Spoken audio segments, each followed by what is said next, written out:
नमः शिवाय। हर हर महादेव। आप सभी का दिन शुभ और मंगलमय रहे, इसी आशीर्वाद के साथ आज शुरू करते हैं कार्तिक मास की कथा और कार्तिक मास महात्म्य का अगला अध्याय। आज कार्तिक माह के शुक्ल पक्ष की चतुर्थी तिथि है। चतुर्थी तिथि भगवान श्री गणेश जी को समर्पित है। इस दिन व्रत और पूजा पाठ करने से हमारे सारे संकट दूर होते हैं और भगवान श्री गणेश की कृपा से हमारे सारे कार्य बिना किसी विघ्न के पूर्ण हो जाते हैं। गणेश भगवान की पूजा करें तो गणेश जी को सिंदूर का तिलक लगाएं और साथ ही दुर्वा चढ़ानी चाहिए। इससे गणेश जी भगवान प्रसन्न होकर हमें बल बुद्धि का आशीर्वाद देते हैं और हमारी कोई भी मनोकामना हो, जैसे आर्थिक तंगी का सामना कर रहे हैं और लगातार कोशिश करने पर भी आपके ऊपर कर्ज चढ़ा है जो कम होने का नाम नहीं ले रहा है, तो बुधवार के दिन सुबह जल्दी उठकर स्नान करें। गणेश जी को सिंदूर से तिलक करके 21 गांठें दुर्वा की चढ़ा दें और गणेश भगवान से अपनी मनोकामना कहें। इस तरह आपको 1 साल करना है। 1 साल के अंदर अंदर आपकी मनोकामना पूर्ण हो जाती है। तो आइए आप सभी के मंगल जीवन की कामना करते हुए शुरू करते हैं कार्तिक मास की कथा। तो हमेशा की तरह पहले सुनेंगे एक गणेश जी भगवान की कहानी, उसके बाद में कार्तिक स्नान पर सुनी जाने वाली पौराणिक कथा। आप सभी से मेरा निवेदन है कि इस कथा को अंत तक ध्यान से सुने और मीरा भक्ति स्टोरीज चैनल को सब्सक्राइब करके इस वीडियो को ज़्यादा से ज़्यादा दूसरे विष्णु भक्तों में शेयर करें। भगवान श्री हरि आपकी सारी मनोकामनाएं पूर्ण करें। तो प्रेम से बोलो गणेश जी भगवान की जय हो, लक्ष्मीपति नारायण की जय हो। एक समय की बात है कि एक बार भगवान शिव तथा माता पार्वती जी नर्मदा नदी के किनारे पर बैठे थे। तो पार्वती माता का मन नहीं लग रहा था, तो उन्होंने भगवान भोले शंकर से कहा कि स्वामी, अपने चौपड़ पासा खेलते हैं, इससे हमारा समय व्यतीत हो जाएगा। तो भोले शंकर ने कहा कि बात तो तुम ठीक कर रही हो, लेकिन इस खेल में हार जीत का फैसला कौन करेगा। तो शिव पार्वती दोनों सोचने लगे। तो भगवान शिव ने कुछ दिन के एकत्रित किए और उसका एक पुतला बनाकर उसकी प्राण प्रतिष्ठा कर दी और पुतले से कहा कि बेटा, हम चौपड़ खेल रहे हैं, परंतु हमारी हार जीत का फैसला करने वाला कोई नहीं है, इसीलिए तुम बताना कि हम दोनों में से कौन हारा है और कौन जीता है। तो वह बोला कि ठीक है, आप खेल शुरू करो। तो भगवान शिव और माता पार्वती जी ने चौपड़ का खेल शुरू कर दिया। यह खेल 3 बार खेला गया और संयोग से तीनों बार माता पार्वती ही जीती। तो जैसे ही खेल समाप्त हुआ तो बालक से पूछा कि हार जीत का फैसला करो। तो बालक ने कहा कि महादेव जी जीते हैं। तो यह सुनते ही माता पार्वती को गुस्सा आ गया और क्रोध में उन्होंने बालक को लंगड़ा होने का श्राप दे दिया। उससे कहा कि तू लंगड़ा होकर कीचड़ में पड़ा रहे, यही मेरा श्राप है। तो बालक ने माता पार्वती से माफ़ी मांगी, कहा कि हे माँ, मुझसे अज्ञानतावश ऐसा हुआ है, मैंने किसी द्वेष भावना के कारण या जानबूझकर कुछ नहीं किया है, आप मुझे माफ़ कर दो। तो वह बालक बार बार माता पार्वती से माफ़ी मांगने लगा। तो पार्वती माता पर इस बात का कोई असर नहीं हुआ। महादेव ने भी उसे बार बार कहा कि पार्वती, ये बच्चा है, तुम इसे क्षमा कर दो। तो पार्वती माता ने अपने गुस्से के आगे किसी की नहीं सुनी और महादेव जी के साथ कैलाश पर्वत पर चली गई। वह बालक बेचारा लंगड़ा होकर कीचड़ में पड़ा रहा। ऐसा करते करते कई महीनों बीत गए। एक दिन वहाँ पर नाग कन्याएं आई और वो वहाँ पर पूजा कर रही थी। तो उस बालक ने उनसे पूछा कि हे देवियों, आप क्या कर रही हैं और इसके करने से क्या फल मिलता है। तो नाग कन्याएं कहने लगी कि पहले आप ये बताओ कि तुम यहाँ पर लंगड़े होकर कीचड़ में कैसे पड़े हो। तो उसने अपनी सारी व्यथा उन नाग कन्याओं को सुनाई। तो सुनकर उन्हें बड़ा ही दुख हुआ और वे कहने लगी कि हमारा तो आज गणेश जी का व्रत है और गणेश जी की पूजा करने के लिए यहाँ पर आई हैं। तुम भी अगर इस व्रत को करो तो इस श्राप से मुक्त हो सकते हो। तो वह बालक कहने लगा कि आप मुझे इस व्रत की पूरी विधि बताओ तो मैं आपका बड़ा ही एहसान मानूंगा। तो उन नाग कन्याओं ने उस बालक को गणेश पूजन और व्रत की सारी विधि बतला दी, फिर वहाँ से चली गई। तो वह बालक सारी विधि जानकर गणेश जी के व्रत करने लगा उस बालक ने 21 दिन लगातार गणेश जी का व्रत की और पूरी श्रद्धा भाव से पूजा पाठ किया करता था। तो उसके पास गणेश जी को चढ़ाने के लिए दुर्वा घास के अलावा कुछ भी नहीं था, पर वह बड़े ही प्रेम पूर्वक गणेश जी को रोजाना दुर्वा घास अर्पित किया करता था। तो गणेश जी भगवान उसकी श्रद्धा भक्ति से बहुत ही प्रसन्न हुए और उस बालक को दर्शन देकर मनोवांछित फल मांगने के लिए कहा। तो उस बालक ने कहा कि हे विनायक जी, अगर आप मुझसे इतने ही प्रसन्न हैं तो मुझे इतनी शक्ति दीजिए कि मैं अपने पैरों पर चलकर कैलाश पर्वत पर पहुंच सकूं और वो मुझे देखकर प्रसन्न हो। तो गणेश जी भगवान बालक को वरदान देकर वहां से अंतर्ध्यान हो गए। इसके बाद वह बालक कैलाश पर्वत पर पहुंच गया। तो उसे सही सलामत अपने पैरों पर चलते हुए देखकर भगवान बोले शंकर को बड़ी ही हैरानी हुई। वो पूछने लगे कि यह सब कुछ कैसे हुआ।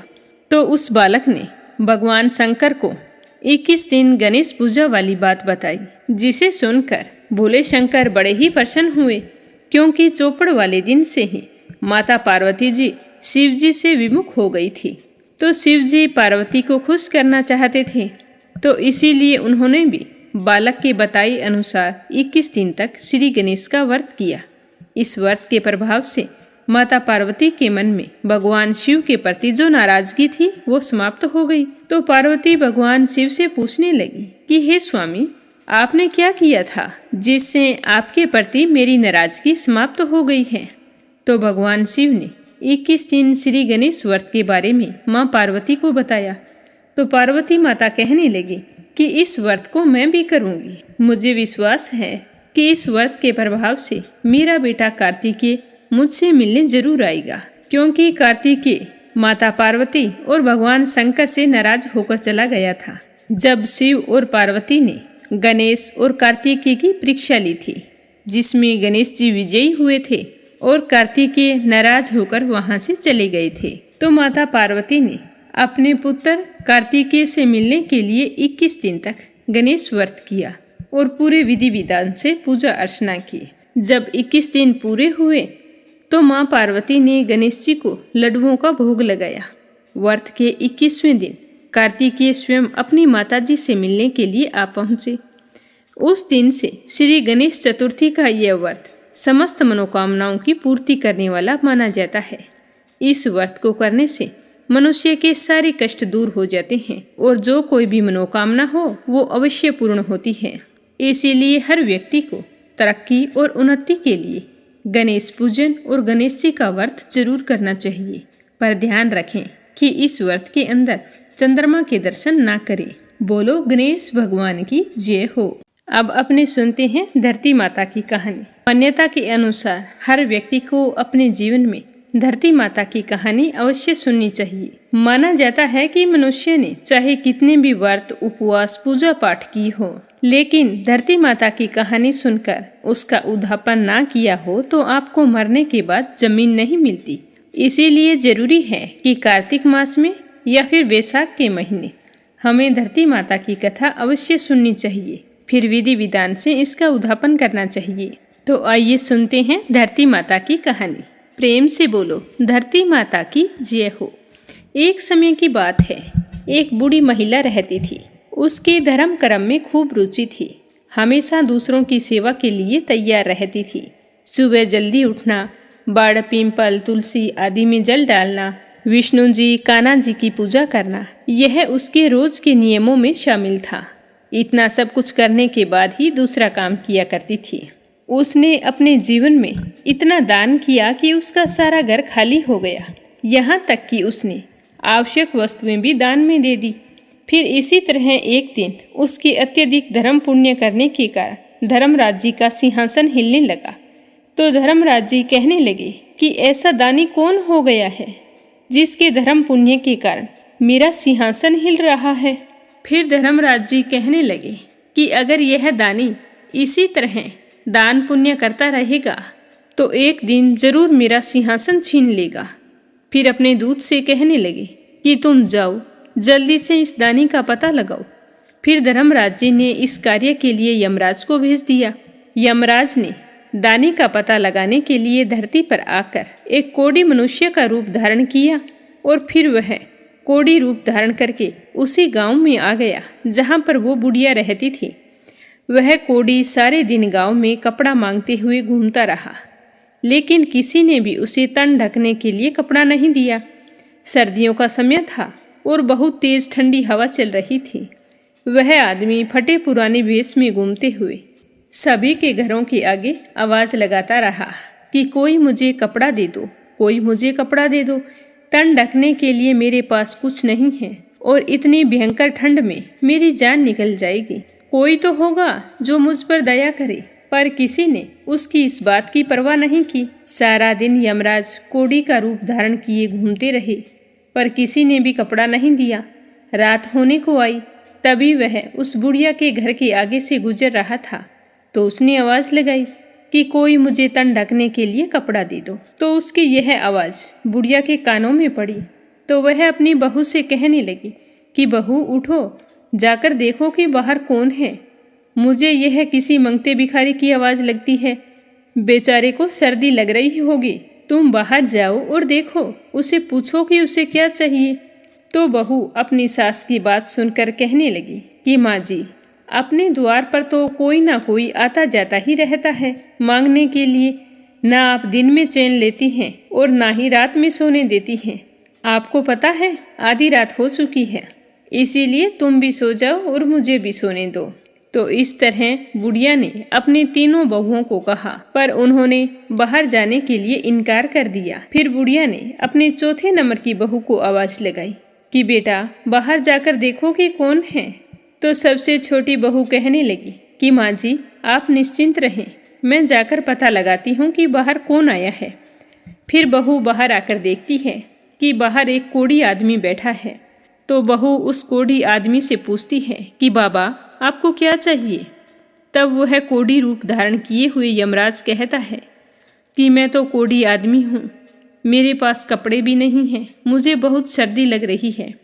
अगर आप ओढ़ने के लिए कोई वस्त्र दे दें तो आपका बड़ा भला होगा। तो उसकी बात सुनकर बहू अंदर चली गई और अंदर जाकर अपनी सास को सारी बात बताई। तो बहू की बात सुनकर बुढ़िया माई कहने लगी कि बहू, तेरे पिताजी ने जो कंबल ओढ़ रखा है, उस कंबल को ले जाकर उस कोढ़ी आदमी को दे दे।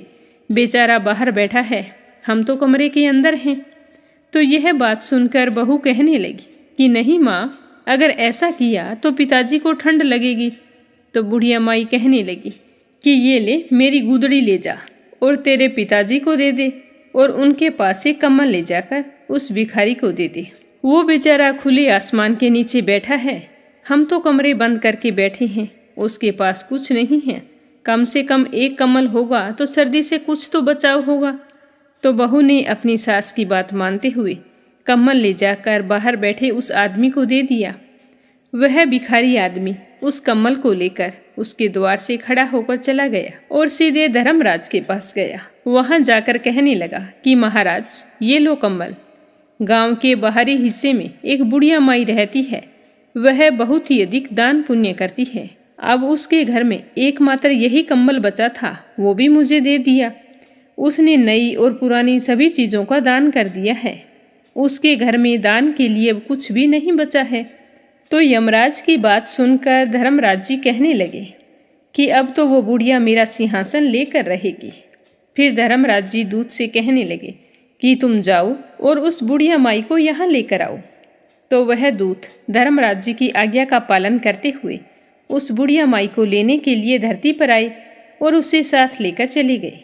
बुढ़िया माई ने वहां पहुंचकर जैसे ही पहला कदम उठाया तो रखने के लिए नीचे पानी था, उसे पैर रखने के लिए धरती नहीं मिली। तो यह देखकर बुढ़िया माई हैरान हो गई और जहां बुढ़िया माई खड़ी थी वहीं रह गई। फिर मन में विचार करती हुई भगवान से कहने लगी कि हे भगवान, ये क्या है, अब मेरा क्या होगा। मेरे पैरों के नीचे तो धरती नहीं है, मुझे धरती चाहिए। तब भगवान कहने लगे कि बुढ़िया माई, तूने धरती मोल नहीं ली, अब मैं तुम्हें धरती कहाँ से ला कर दूँ। तो यह बात सुनकर बुढ़िया माई गुस्से में होकर कहने लगी कि जब मुझे खड़ी रहने के लिए और चलने के लिए धरती ही नहीं मिलेगी तो आप मुझे यहाँ लेकर क्यों आए हैं। तो धर्मराज जी कहने लगे कि धरती तो जो मोल लेता है उसी को यहाँ पर धरती मिलती है। फिर बुढ़िया माई विनम्र भाव से कहने लगी कि महाराज, मैं यह सब कुछ नहीं जानती। धरती मोल किस प्रकार लेते हैं, मुझे यह सब कुछ आप बताइए। मैं बिना धरती के यहाँ पर कैसे रहूँगी? यहाँ स्वर्ग लोक में मेरा क्या काम है? मुझे अब धरती मोल लेने की सारी विधि बताओ और मृत्यु लोक में कुछ समय के लिए वापस भेज दो। फिर मैं धरती मोल लेकर ही आपके दूतों के साथ वापस आऊँगी। यदि मेरे बेटे बहू ने मेरी काया को जला दिया तो फिर मेरे लिए धरती मोल कौन लेगा? कौन धरती माँ की कहानी सुनेगा? फिर तो मैं धरती नहीं ले सकूंगी और ना ही स्वर्ग का आनंद उठा पाऊंगी। तो बुढ़िया माई की बात सुनकर धर्मराज जी मन ही मन विचार करते हुए कहने लगे कि बुढ़िया माई, ठीक है, तू जा। फिर यह कहकर धर्मराज जी ने अपने दूतों को बुढ़िया माई के साथ धरती पर भेज दिया। उधर बुढ़िया माई रात में ही मर गई थी और जब सुबह हुई तो बेटे बहू उसके अंतिम संस्कार की तैयारी कर रहे थे। जब संस्कार की तैयारी हो गई तो उसके बेटे अर्थी को उठाकर जाने लगे। अर्थी लेकर आधे रास्ते पहुँचे थे कि बुढ़िया माई कहने लगी कि बेटा, तुम मुझे कहाँ लेकर जा रहे हो? तब उसका बड़ा बेटा कहने लगा कि माँ, इतनी जल्दी भूतनी कैसे बन गई? तब बुढ़िया माई कहने लगी, नहीं बेटा, मैं भूतनी नहीं हूँ, मैं तो तेरी माँ हूँ। मैं 7 दिन के लिए धरती पर आई हूँ और 8वें दिन यहाँ से वापस चली जाऊंगी। मुझे तो धर्मराज जी ने यहाँ पर भेजा है। तो उसके बेटे कहने लगे कि माँ, तुम्हें वापस आना था तो तुम गई क्यों? तो वो कहने लगी कि बेटा, क्या करूँ, मैंने अपने जीवन में धर्म पुण्य तो बहुत किए थे, लेकिन धरती माता की ना तो कभी कहानी सुनी और ना ही धरती मोल ली। इसीलिए मुझे वहाँ पर धरती नहीं मिली है। जहाँ भी मैं पैर रखती हूँ वहाँ पानी ही पानी हो जाता है। मेरे प्रार्थना करने पर धर्मराज जी ने मुझे यहाँ पर धरती माता की कहानी सुनने के लिए भेजा है। 7 दिन कहानी सुनूंगी, फिर उसका उद्यापन करके वापस चली जाऊंगी। तो यह सुनकर उसके बेटे अपनी माँ को घर ले आए। तो घर आकर बुढ़िया माई अपने बेटे से कहने लगी कि बेटा, ब्राह्मण को बुलाकर आज से 7 दिन तक मुझे धरती माता की कहानी सुनानी शुरू करो। 7 दिन मैं कहानी सुनूंगी, उसके बाद उसका उद्यापन करके 8वें दिन मैं वापस चली जाऊंगी, फिर दोबारा लौटकर कभी नहीं आऊंगी। तो बुढ़िया माई की बात सुनकर उसके सारे बेटे असमंजस में पड़ गए और सोचने लगे कि क्या करें। तभी एक बुजुर्ग पंडित वहां पर आया और कहने लगा कि बेटा, तुम्हारी माँ भगवान के दरबार में जाकर आई है और फिर से अपनी काया में आ गई, तो यह सच कह रही है। भगवान ने ही इसको यहाँ भेजा है। यह अपने जीवन में बहुत ही धर्मपरायण थी। अब जैसा तुम्हारी माँ कहती है वैसा ही करो। इन्हें 7 दिन तक धरती माता की कहानी सुनवाओ और फिर उसका उद्यापन कर देना। तो पंडित की बात सुनकर उसके बेटे तो मान गए, पर बुढ़िया के घर में लोगों की भीड़ लगी हुई थी, क्योंकि उस दिन उसका संस्कार होना था। सारी औरतें वहाँ पर भजन गा रही थी, बहुएं भी वहाँ पर बैठी थी। बुढ़िया माई को जिंदा देखकर बहुएं कहने लगी कि ये अम्मा नहीं मरेगी, ये तो हमें मारकर फिर मरेगी। सारे घर में झाड़ू लगा दी है, सुई तक भी घर में छोड़ी नहीं। घर में भोजन बनना तो दूर है, एक चुटकी नमक तक नहीं मिलता, और ये अब फिर से आ गई है। तो बहू की बात सुनकर बुढ़िया माई कहने लगी कि बेटा, मैं किसी को मारने के लिए नहीं आई हूँ। मुझे तो तुम ब्राह्मण को बुलाकर धरती माता की कहानी सुना दो। 7 दिन में ये कहानी सुनूंगी, फिर मुझे आगे धरती मिल जाएगी तो मैं यहाँ से चली जाऊंगी, फिर लौट कर यहाँ कभी नहीं आऊंगी। तो उसके बेटे बहू ने 6 दिन तक बुढ़िया माई को लगातार ब्राह्मणी को घर बुलवाकर कहानी सुनवाई, और 7वें दिन पानी का भरा हुआ एक लोटा, रोली मोली 5 सवा नाल का धागा और गुड़ की डली लेकर बुढ़िया माई अपनी बहू से कहने लगी कि चलो बेटा, तुम सारे के सारे मेरे साथ पीपल के पेड़ के नीचे चलो। हम सारे वहाँ पर बैठकर धरती माता की कहानी सुनेंगे। आज मेरे इस व्रत का उद्यापन है। मैं चाहती हूँ कि तुम सारे चलो, तुम भी इस कथा को सुनना, जिससे तुम्हें यह पीड़ा दुख ना दे। और फिर बुढ़िया माई अपनी सभी बहुओं और ब्राह्मणी को लेकर पीपल के पेड़ के नीचे पहुँच गई। वहाँ बैठकर ब्राह्मणी ने धरती माता की कहानी कही, तो बुढ़िया माई और उसकी बहुओं ने सुनी, कहानी के हुंकारे दिए धरती माता की कहानी कहने के बाद में मोली का धागा 5 रुपए और गुड़ की डली लेकर पीपल की जड़ में दबा दी। फिर बुढ़िया माई ने हाथ जोड़कर कहा कि लो धरती माता, इसे स्वीकार करो। धरती माता, अब मैंने तुम्हें मोल ले लिया है।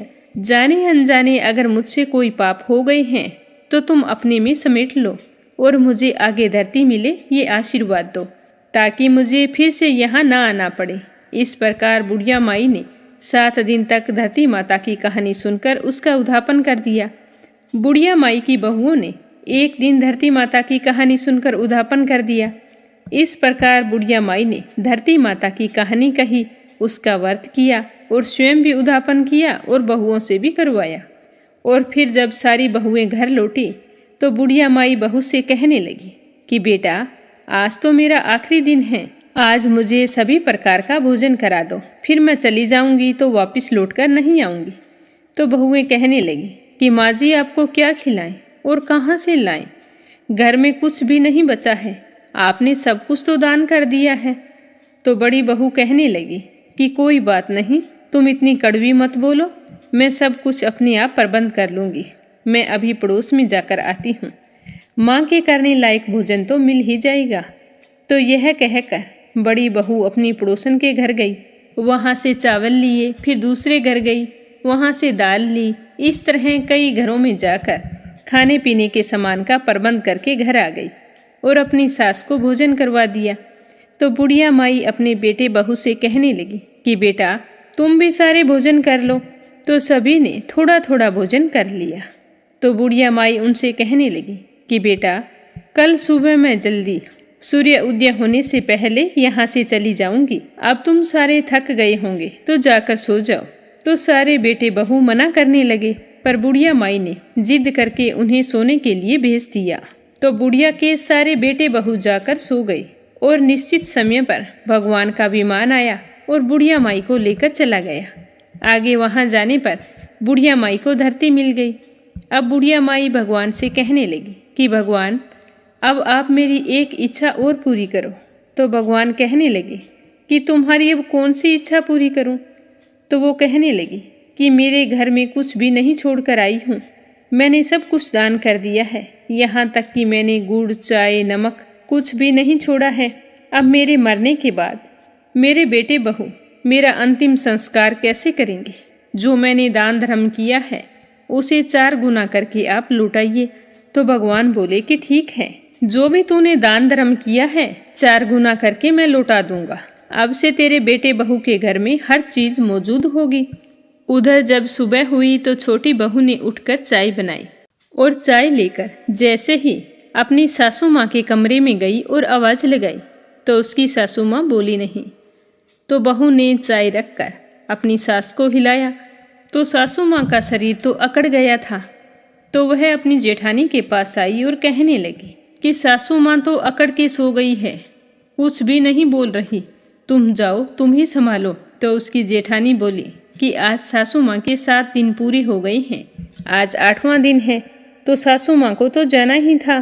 तो वह अपने पति के पास गई और कहने लगी कि माँ जी तो सच में भगवान के घर चली गई हैं।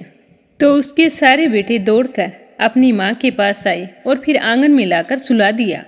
तो छोटी बहू कहने लगी कि मैंने सदा आपकी सुनी है और आपकी हर बात मानी है, आज आप मेरी बात सुनो। तो सारे कहने लगे कि बोलो क्या बात है। तो छोटी बहू कहने लगी कि इस लोटे में जल है, इसी पानी से छींटे देकर सासू माँ को ले जाओ। संस्कार के लिए तो 7 दिन पहले ही नहला धुला दिया था, अगर आप फिर से करेंगे और रोएंगे तो यह फिर वापस आ जाएगी।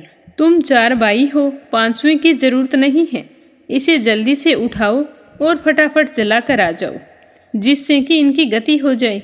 तो सारे भाई आपस में बात करने लगे कि पहले भी हम लोगों को इकट्ठा करके शर्मिंदा हो चुके हैं, अब कौन आएगा?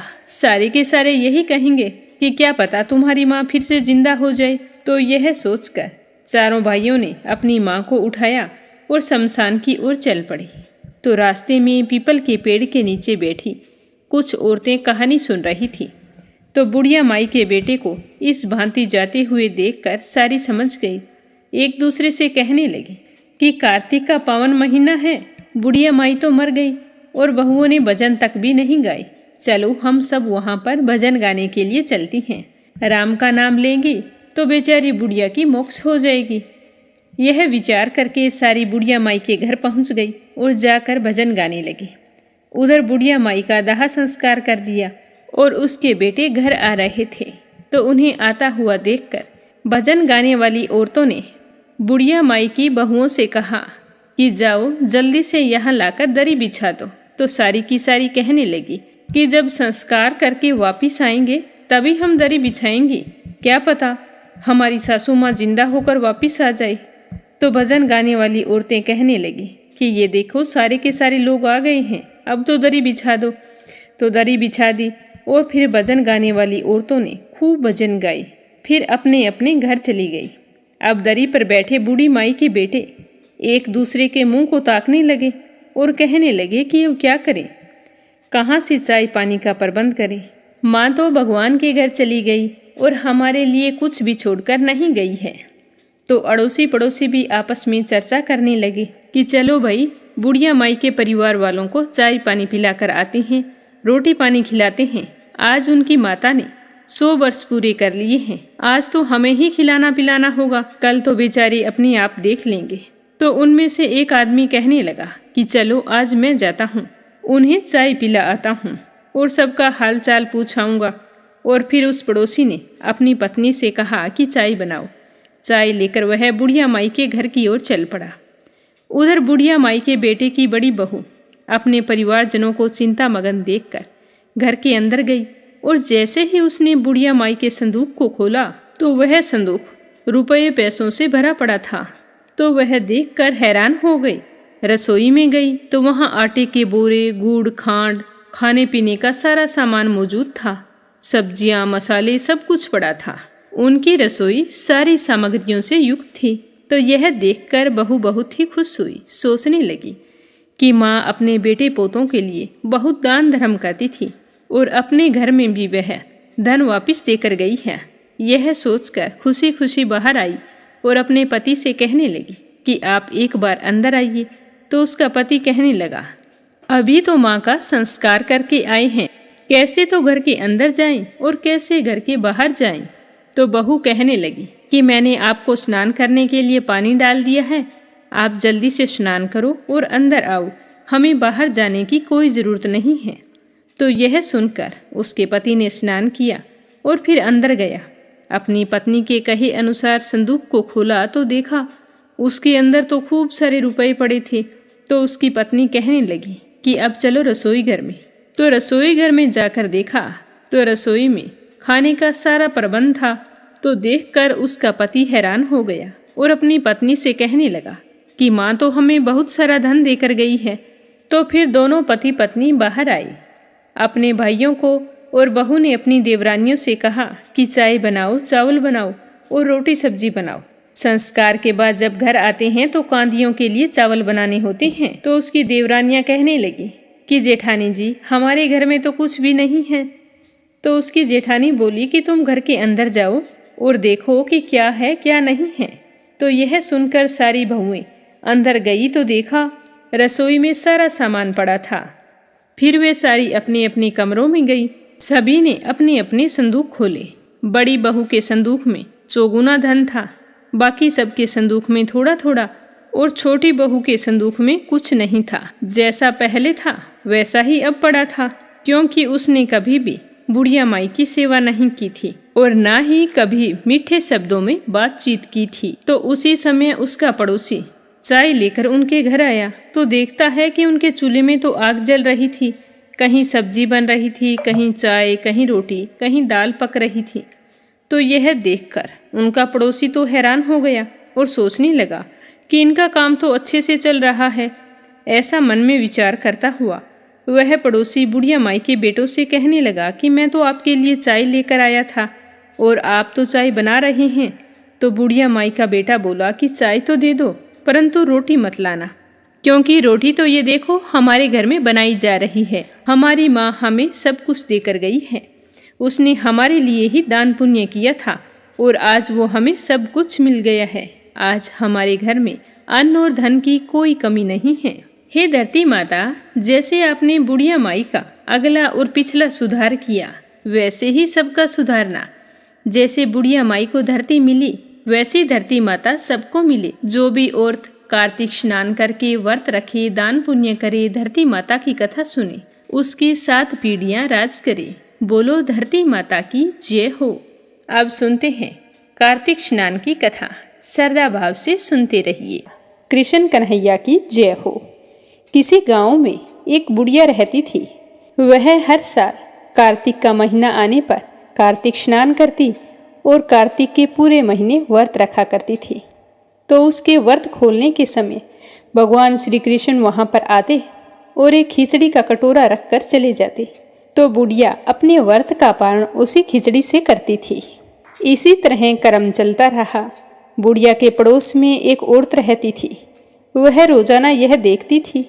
उसे बुढ़िया से ईर्ष्या होने लगी कि इसके कोई भी नहीं है, फिर भी इसे खाने के लिए खिचड़ी मिल जाती है।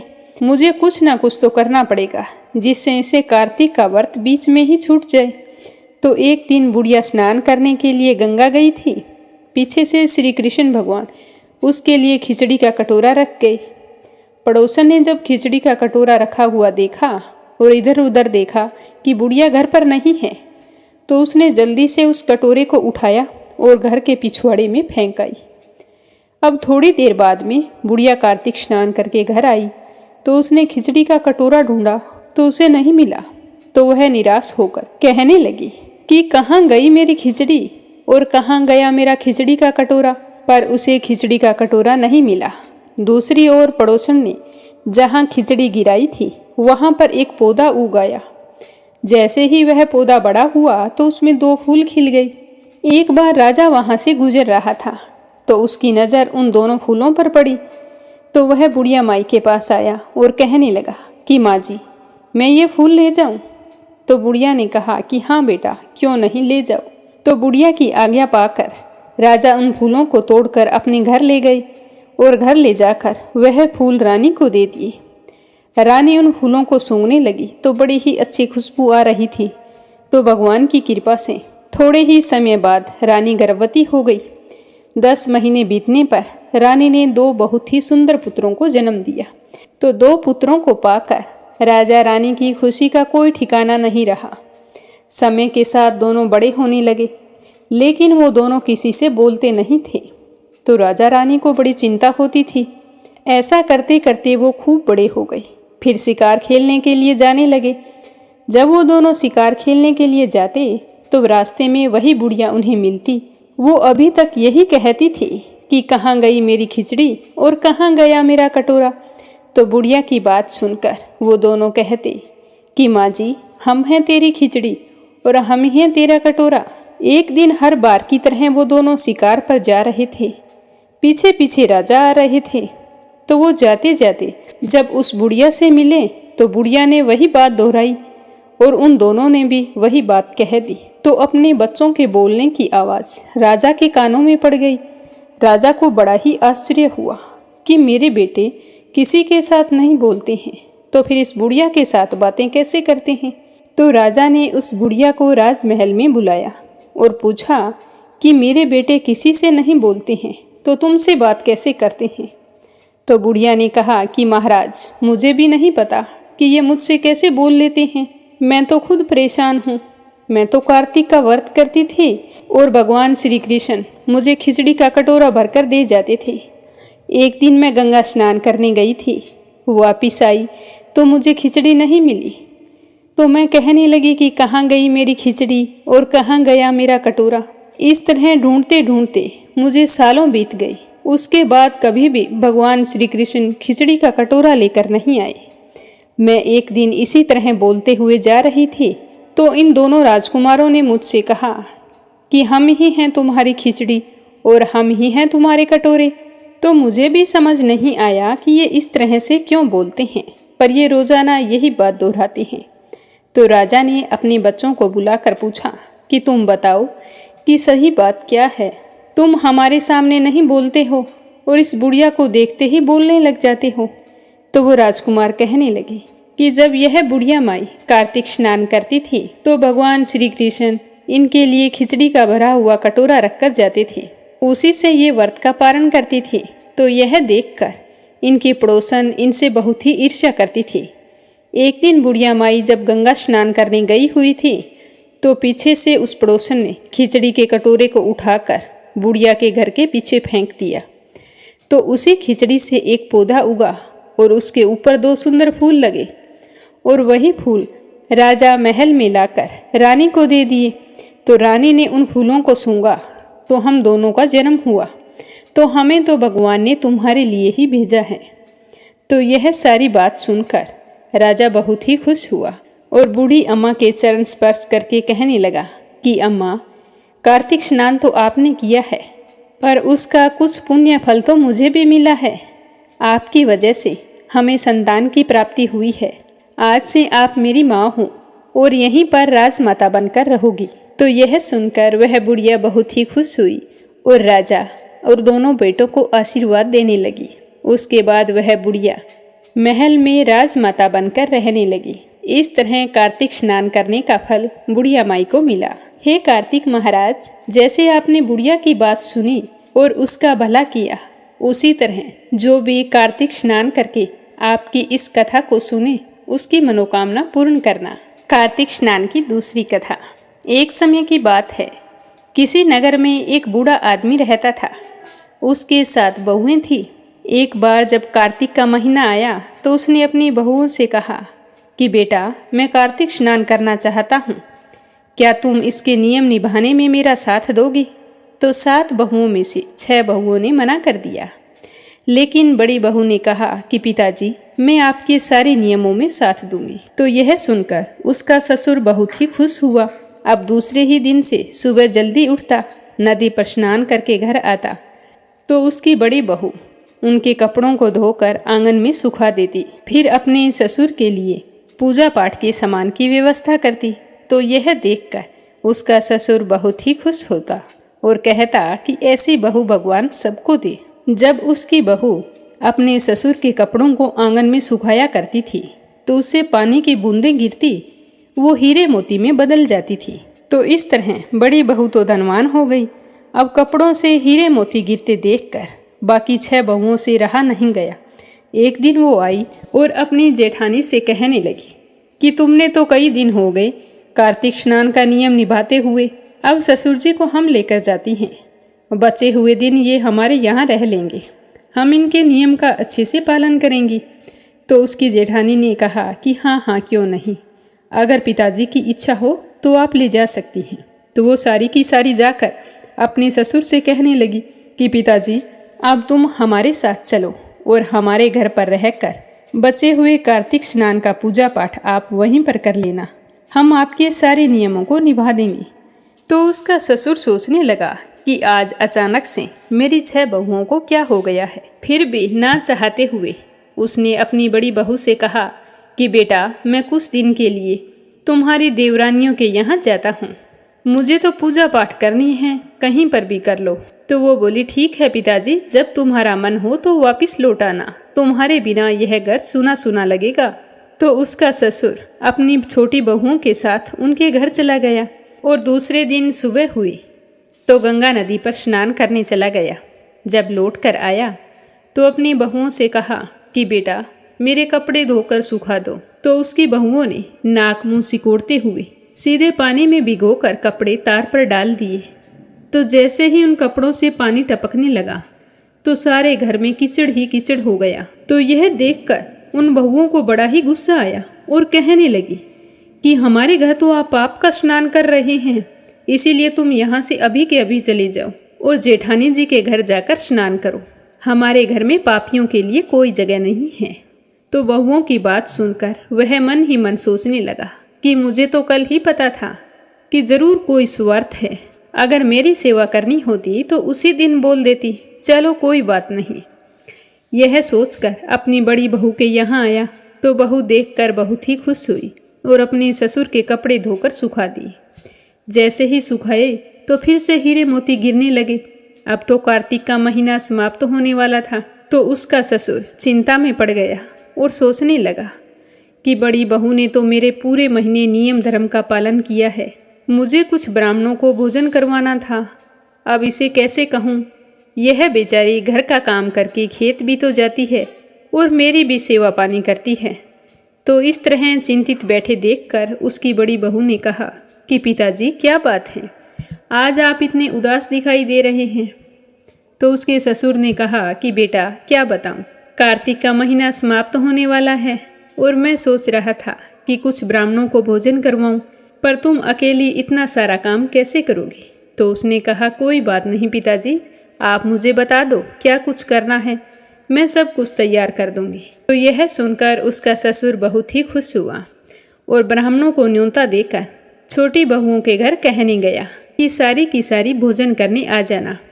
अगर समय है अपनी जेठानी का भी काम में हाथ बटा देना। तो बहुएं कहने लगी कि काम में हाथ बटाना तो दूर है, जब तक वो घर में रहेगी हम तो खाने पर नहीं आएंगे। तो उसका ससुर एक बार फिर से चिंता में पड़ गया और सोचने लगा कि ऐसा कैसे होगा। वो अकेली सारा सामान तैयार करेगी और मैं उससे कहूँगा कि तुम घर छोड़कर चली जाओ। तो वह तो घर आकर चिंतित होकर बैठ गया। तो बड़ी बहू ने देखकर कहा कि पिताजी अब क्या बात है, अब क्या चिंता है आपको, मुझे बताओ। तो उसके ससुर ने कहा कि बेटा तुम्हारी देवरानियों ने कहा है कि जब तक तुम घर पर रहोगी तो वो भोजन नहीं करेंगी। तो वो कहने लगी कि कोई बात नहीं पिताजी, मैं खाना बनाकर रख जाऊंगी, हम पहले ब्राह्मणों को भोजन करवा देंगे, उसके बाद मैं खेत चली जाऊंगी, फिर तुम उन्हें बुला लेना। तो कार्तिक पूर्णिमा के दिन जैसा बहू ने कहा था वैसा ही किया। सारा भोजन बनाकर तैयार किया, ब्राह्मणों को भोजन करवाकर सारा भोजन ढककर खेत चली गई।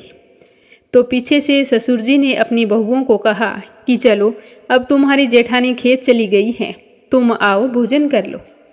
तो सारी बहुओं ने आकर भोजन किया और बचे हुए भोजन में कंकड़ पत्थर डाल दिए और मन ही मन खुश होती हुई चली गई कि अब देखते हैं जेठानी जी क्या खाएगी। सारा दिन की खटती ससुर की लाडली, अब देखते हैं कि क्या खाएगी। इसी तरह प्रसन्न होते हुए वो अपने घर चली गई और उधर खेत में बैठकर बड़ी बहू कहने लगी कि राम जी की चिड़िया राम जी का खेत, चुग लो चिड़िया भर भर पेट। मेरे ससुर ने घर में जगह दी और मैंने खेत में चिड़िया को बाजरा डालकर वह घर आ गई। घर आई तो बूढ़ा आदमी फिर उदास बैठा था। तो उसने पूछा कि पिताजी अब आप उदास क्यों बैठे हैं, क्या मेरी देवरानियाँ आई नहीं, सब कुछ ठीक ठाक तो निपट गया? तो वो कहने लगा कि बेटा सारा ठीक ठाक ही निपट गया, लेकिन तेरी देवरानियाँ भोजन करके बचे हुए खाने में कंकड़ पत्थर डाल गई। तो बहू कहने लगी कि कोई बात नहीं पिताजी, मैं अपने लिए 4 रोटी बना लूँगी। तो इस तरह कहकर बहू घर के अंदर गई। अंदर जाकर जैसे ही भोजन को देखा तो खाने में कंकड़ पत्थर की जगह हीरे मोती पड़े थे। सारे घर में खूब धन ही धन हो गया, छोटे से घर की जगह महल बन गया और सारा घर धन दौलत से भर गया, अन्न के भंडार भर गए। तो वह अपने पिताजी को बुलाकर कहने लगी कि पिताजी आपने तो कहा था कि मेरे लिए कुछ नहीं बचा, लेकिन यहाँ पर तो हीरे मोतियों के भंडार हो गए हैं, पूरे घर में धन की वर्षा हो रही है, हमारा साधारण सा घर महल में बदल गया है।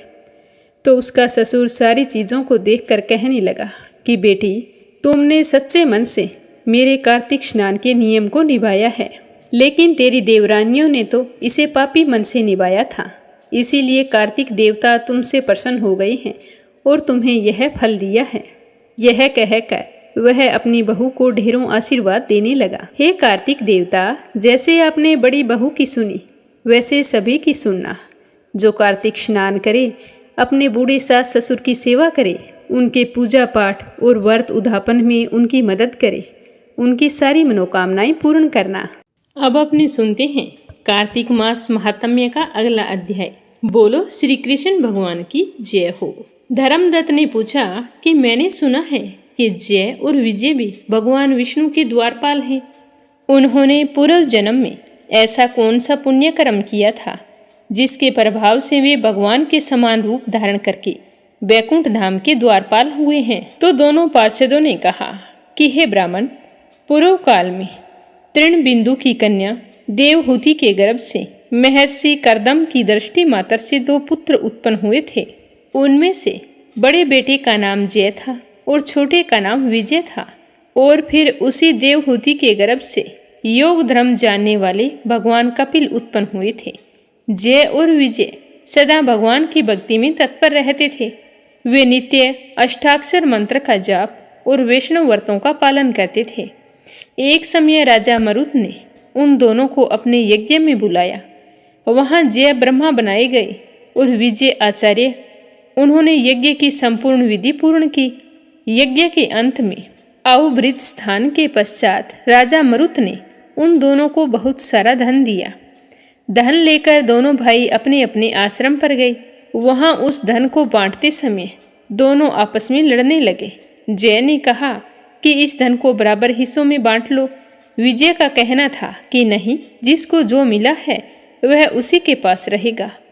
तो जय ने क्रोध में आकर लोभी विजय को श्राप दे दिया कि तुम ग्रहण करके देते नहीं हो, इसीलिए तुम गराहा यानी कि मगरमच्छ बन जाओ। तो जय के श्राप को सुनकर विजय ने भी श्राप दे दिया कि तूने मद से भ्रांत होकर श्राप दिया है, इसीलिए तुम मातंग अर्थात हाथी की योनि में जाओ। तो उसके पश्चात उन्होंने भगवान से श्राप निवृत्ति के लिए प्रार्थना की। तो श्री भगवान ने कहा कि तुम मेरे भक्त हो, तुम्हारा वचन तो कभी असत्य होगा नहीं। तुम दोनों ही अपने दिए हुए इन श्रापों को भोग कर फिर से मेरे धाम को प्राप्त करोगे। ऐसा कहकर भगवान विष्णु अंतर्ध्यान हो गए। उसके बाद वे दोनों गंड नदी के तट पर गराहा और गज हो गए। उस योनि में भी उन दोनों को अपने पूर्व जन्म का स्मरण बना रहा। वे भगवान विष्णु के व्रत में तत्पर रहे। किसी समय गजराज कार्तिक मास में स्नान करने के लिए गंड नदी में गए। तो उस समय गराहा ने श्राप के हेतु को स्मरण करते हुए उस गज को पकड़ लिया। गराहा से पकड़े जाने पर गजराज ने भगवान रमानाथ का स्मरण किया। तभी भगवान विष्णु शंख चक्र और गदा धारण किए हुए वहां पर प्रकट हो गए। उन्होंने चक्कर चलाकर गराहा और गजराज का उद्धार किया और उन्हें अपने जैसा ही रूप देकर बैकुंठ धाम को ले गए। तब से वह स्थान हरि क्षेत्र के नाम से प्रसिद्ध हुआ। वे ही दोनों विश्वविख्यात जय और विजय हैं, जो भगवान विष्णु के द्वारपाल हुए हैं। धर्मदत्त, तुम भी ईर्ष्या और द्वेष का त्याग करके सदैव भगवान विष्णु के व्रत में स्थिर रहो। समदर्शी बनो। कार्तिक, माघ और वैशाख के महीने में सदैव प्रातःकाल स्नान करो। एकादशी व्रत में स्थिर रहो। तुलसी के बगीचे की रक्षा करते रहो। ऐसा करने से तुम भी शरीर का अंत होने पर भगवान विष्णु के परम पद को प्राप्त होवोगे। भगवान विष्णु को संतुष्ट करने वाले तुम्हारे इस व्रत से बढ़कर ना तो कोई यज्ञ है और ना ही कोई दान है, ना ही कोई तीर्थ है। हे ब्राह्मण, तुम धन्य हो, जिसके व्रत के आधे भाग का फल पाकर यह स्त्री हमारे द्वारा वैकुंठ धाम में ले जाई जा रही है। नारद जी कहने लगे कि हे राजन, धर्मदत्त को इस प्रकार उपदेश देकर वे दोनों विमानचारी पार्षद उस कलहा के साथ वैकुंठ धाम को चले गए। धर्मदत्त जीवन भर भगवान के व्रत में स्थिर रहे और मरने के बाद उन्होंने अपनी दोनों पत्नियों के साथ वैकुंठ धाम प्राप्त कर लिया। इस प्राचीन इतिहास को जो सुनता है या सुनाता है, वह जगत गुरु भगवान की कृपा से उनका सानिध्य प्राप्त करने वाली उत्तम गति को प्राप्त करता है। अब अपने सुनते हैं तुलसी माता की कहानी। बोलो तुलसी माता की जय हो। एक बार भगवान शिव ने अपने तेज को समुद्र में फेंक दिया। उससे एक महातेजस्वी बालक ने जन्म लिया। यह बालक आगे चलकर जालंधर नाम से एक पराक्रमी द्वितीय राजा बना। इसकी राजधानी का नाम जालंधर नगरी था। द्वितीय राज काल नेमी की कन्या वरिंदा का विवाह जालंधर से हुआ था। जालंधर महाराक्षस था और वरिंदा एक पतिव्रता नारी थी। उसके पतिव्रता होने के कारण द्वितीय जालंधर का कोई भी बाल भी बांका नहीं कर सकता था। तो जालंधर तो महाराक्षस था, वह अपनी सत्ता के मद में चूर उसने माता लक्ष्मी को पाने की कामना से युद्ध किया, परंतु समुद्र से उत्पन्न होने के कारण माता लक्ष्मी ने उसे अपने भाई के रूप में स्वीकार किया। तो वह वहां से पराजित होकर देवी पार्वती को पाने की लालसा से कैलाश पर्वत पर चला गया। भगवान देवादिदेव शिव का ही रूप धारण करके माता पार्वती के समीप गया, परंतु माता ने अपने योग बल से तुरंत उसे पहचान लिया और वहां से अंतर्ध्यान हो गई। देवी पार्वती ने क्रोधित होकर सारा वृत्तांत भगवान विष्णु को सुनाया। जलंधर की पत्नी अत्यंत पतिव्रता नारी थी। उसके पतिव्रत धर्म की शक्ति से जलंधर ना तो मारा जाता था और ना ही पराजित होता था। इसीलिए जलंधर का नाश करने के लिए वृंदा के पतिव्रत धर्म को भंग करना बहुत ही जरूरी था। इसीलिए भगवान विष्णु ने एक ऋषि का वेश धारण किया और वन में जा पहुंचे, जहां वृंदा अकेली भ्रमण कर रही थी। भगवान के साथ 2 मायावी राक्षस थे, जिन्हें देखकर वृंदा भयभीत हो गई और ऋषि ने वृंदा के सामने पल भर में दोनों को भस्म कर दिया। तो ऋषि की ऐसी शक्ति देखकर कैलाश पर्वत पर महादेव के साथ युद्ध कर रहे अपने पति के बारे में पूछा। तो ऋषि के रूप में आए विष्णु भगवान ने अपनी माया जाल से 2 वानर प्रकट कर दिए। एक वानर के हाथ में जलंधर का सिर था, दूसरे के हाथ में धड़ थी। अपने पति की यह दशा देखकर वृंदा मूर्छित हो गई। होश में आने पर उन्होंने ऋषि रूपी भगवान से विनती की कि वह उसके पति को जीवित कर दे। तो भगवान ने अपनी माया से पुनः जलंधर का सिर धड़ से जोड़ दिया, परंतु उस समय वो स्वयं उस शरीर में प्रवेश कर गए। वृंदा को इस बात की बिल्कुल भी भनक नहीं थी और वह जलंधर बने भगवान के साथ पतिव्रता का व्यवहार करने लगी, जिससे उसका अस्तित्व भंग हो गया।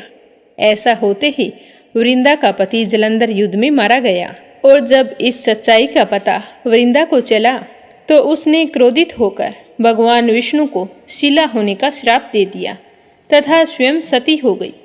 जहाँ वृंदा भस्म हुई थी वहाँ तुलसी का पौधा उग आया। तो भगवान विष्णु ने वृंदा से कहा कि हे वृंदा, तुम अपने सतीत्व के कारण मुझे लक्ष्मी से भी अधिक प्रिय हो गई हो। अब तुम तुलसी के रूप में सदा मेरे साथ रहोगी। जो मनुष्य मेरे शालिग्राम स्वरूप के साथ तुलसी का विवाह करेगा उसे इस लोक और परलोक में विपुल यश प्राप्त होगा। इसीलिए कहा जाता है कि जिस घर में तुलसी का पौधा होता है उस घर में यम के दूत असमय कभी नहीं आते। गंगा व नर्मदा के जल में स्नान तथा तुलसी का पूजन बराबर माना जाता है। चाहे मनुष्य कितना भी पापी क्यों ना हो, जब उसकी मृत्यु का समय आता है और प्राण नहीं निकल रहे होते हैं तो उसके मुख में तुलसी का पत्ता और गंगा जल डालें तो तुरंत ही निकल जाते हैं। वह पापों से मुक्त होकर बैकुंठ धाम को प्राप्त होता है। जो मनुष्य तुलसी व आंवलों की छाया में अपने पितरों का श्राद्ध करता है उसके पितर मोक्ष को प्राप्त हो जाते हैं। बोलो तुलसी माता की जय हो। प्रेम से बोलो लपसी तपसी की जय हो। एक लपसी था, एक तपसी था। तपसी हमेशा भगवान की तपस्या किया करता था और लपसी रोजाना 1.25 सेर की लापसी बनाता और सबसे पहले भगवान को भोग लगाता, उसके बाद स्वयं भोजन कर लेता। इसी तरह दोनों की दिनचर्या चल रही थी। एक दिन दोनों भाइयों में कोई बात को लेकर कहासुनी हो गई तो दोनों जोर जोर से लड़ने लगे। लपसी कहने लगा कि मैं बड़ा हूँ, मैं रोजाना भगवान को भोग लगाता हूँ। तो तपसी कहने लगा कि मैं तो रोजाना तपस्या ही करता रहता हूँ, तो मैं बड़ा हूँ। इस तरह लड़ते लड़ते दोनों जोर जोर से बोलने लगे।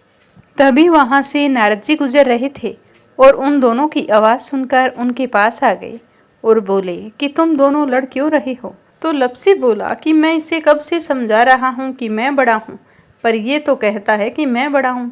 तो तपसी कहने लगा कि मैं इतनी तपस्या करता हूँ तो मैं ही बड़ा हूँ, ये छोटी सी बात इसके समझ में नहीं आ रही।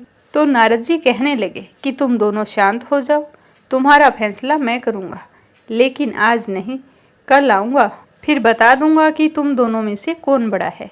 यह कहकर नारद जी चले गए। दूसरे दिन रोजाना की तरह तपसी नहाकर आए तो नारद जी ने 1.25 करोड़ की अंगूठी उसके आगे फेंक दी। तो तपसी का ध्यान जैसे ही उस अंगूठी पर पड़ा तो उसने तुरंत उठाकर अपने पैर के नीचे दबा लिया और तपस्या करने के लिए बैठ गया। तो नारद जी ने दूसरी अंगूठी लपसी के सामने फेंक दी। तो लपसी ने अंगूठी को देखकर भी अनदेखा कर दिया और लापसी बनाने लगा। बनाने के बाद में भगवान को भोग लगाकर स्वयं भोजन करने के लिए बैठ गया। तो नारद जी उनके सामने आ गए। तो नारद जी को देखते ही वो दोनों पूछने लगे कि नारद जी अब आप बताओ हम में से कौन बड़ा है। तपसी कहने लगा कि मुझे ही बड़ा बताना, क्योंकि मैं ही बड़ा हूँ। तो नारद जी बोले कि तू खड़ा होकर तेरा पैर तो उठा। तो जैसे ही उसने खड़ा होकर पैर उठाया तो उसके पैर के नीचे अंगूठी थी। तो नारद जी कहने लगे कि ये अंगूठी तूने चुराई है, तुझे तेरी तपस्या का कोई फल नहीं मिलेगा, क्योंकि ये अंगूठी मैंने ही तुम दोनों के आगे फेंकी थी। तो तूने तो झट से अंगूठी को उठा लिया, तेरा मन तो मोह माया में अब भी लगा है। लपसी ने तो अंगूठी को देखकर भी अनदेखा कर दिया और अपनी रोजाना की भक्ति करने लगा। जो लपसी रोजाना करता है वो भी एक भक्ति है, और मेरा फैसला ये है कि लपसी ही सबसे बड़ा है। तो यह सुनकर तपसी हाथ जोड़कर कहने लगा कि महाराज, मुझसे बहुत बड़ा अनर्थ हो गया है, आगे से मैं ऐसी गलती कभी नहीं करूँगा। पर आप मुझे बताओ, मैंने भक्ति तो सच्चे मन से की है, तो मुझे उस भक्ति का फल कैसे मिलेगा? तो नारद जी कहने लगे कि रोटी बनाकर गाय और कुत्ते की रोटी नहीं बनाएगा, उसका फल तुझे ही मिलेगा। रोटियां बनाकर पीछे से सुबह छोटी रोटी नहीं बनाएगा, उसका फल, और शाम को रोटी बनाकर पीछे से एक बड़ी रोटी नहीं बनाएगा, उसका फल भी तुझे ही मिलेगा। ब्राह्मण को भोजन करवाकर दक्षिणा नहीं देगा तो वो फल भी तुझे ही मिलेगा। सूट, साड़ी, तिवल अगर हम किसी को देते हैं तो उसके ऊपर भेंट स्वरूप अगर कुछ रुपए नहीं देंगे तो उसका फल भी तुझे ही मिलेगा। अगर कोई दिए से दिया जलाएगा तो उसका फल भी तुझे ही मिलेगा। व्रत रख कर अगर कोई सारी कहानी सुन ले, लेकिन तुम्हारी इस लपसी तपसी की कहानी को नहीं सुनेगा तो उसका फल भी तुम्हें ही मिलेगा। तो इस तरह का आशीर्वाद पाकर तपसी बड़ा ही प्रसन्न हुआ। कहा जाता है कि उसी दिन से हर व्रत कथा के बाद में लपसी तपसी की कहानी जरूर सुननी चाहिए। कहानी सुनने के बाद में कहना चाहिए कि लपसी का फल लपसी को मिले, तपसी का फल तपसी को मिले। हमारी कहानी का, हमारे व्रत का और हमारे पूजा पाठ का पुण्य फल हमें मिले। कथा समाप्त होते ही कमेंट बॉक्स में लक्ष्मीपति नारायण की जय हो जरूर लिखें और मीरा भक्ति स्टोरी चैनल को सब्सक्राइब करके वीडियो को ज़्यादा से ज़्यादा विष्णु भक्तों में शेयर करें। भगवान श्री हरि आपकी सारी मनोकामनाएं पूर्ण करें। कल फिर मिलेंगे अगले अध्याय और कथा के साथ। आप सभी की मंगल कामना के साथ। ओम नमः शिवाय। हर हर महादेव।